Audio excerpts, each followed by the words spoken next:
I'm going to give you a microblading tip when you use I Love ink. So this is my needle.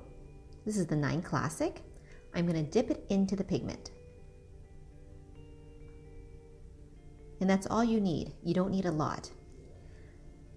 It's very important to make sure that you tap down onto the skin and let it make contact before you stroke. Go ahead and glide, and there you go.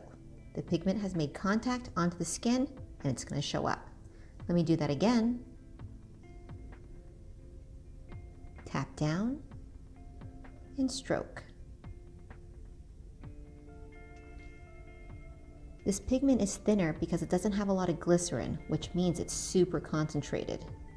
So at first you're not going to be used to it, but once you get used to it, you're going to have amazing retention and results up to 90%.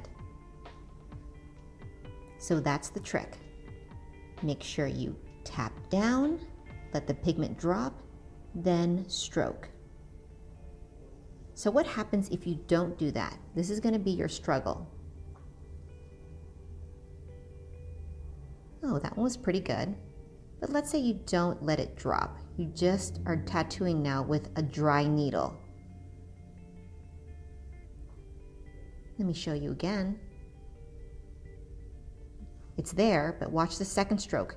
It's not there anymore. You're running out of pigment. So make sure that you tap down, then stroke.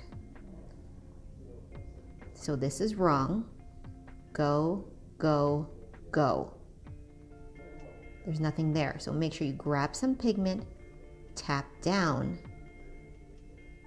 then go. Watch again. Tap down, then go. This is wrong. Go, go, go. There's nothing there. Take some pigment, tap down, then go. So I'm going to wipe it and let you see what's here.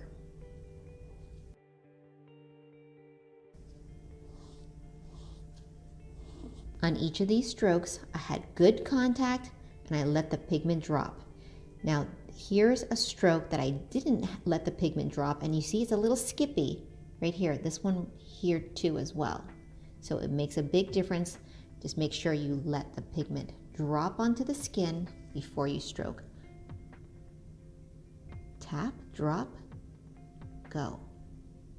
You can even take pigment from this original stroke, tap it down, then stroke. See, even right here, I ran out of pigment. So don't forget to re-dip,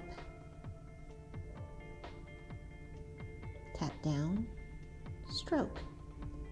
There's a lot of pigment here. I can borrow right from here, tap down, stroke. You'll always have pigment if you re-dip, tap, and stroke.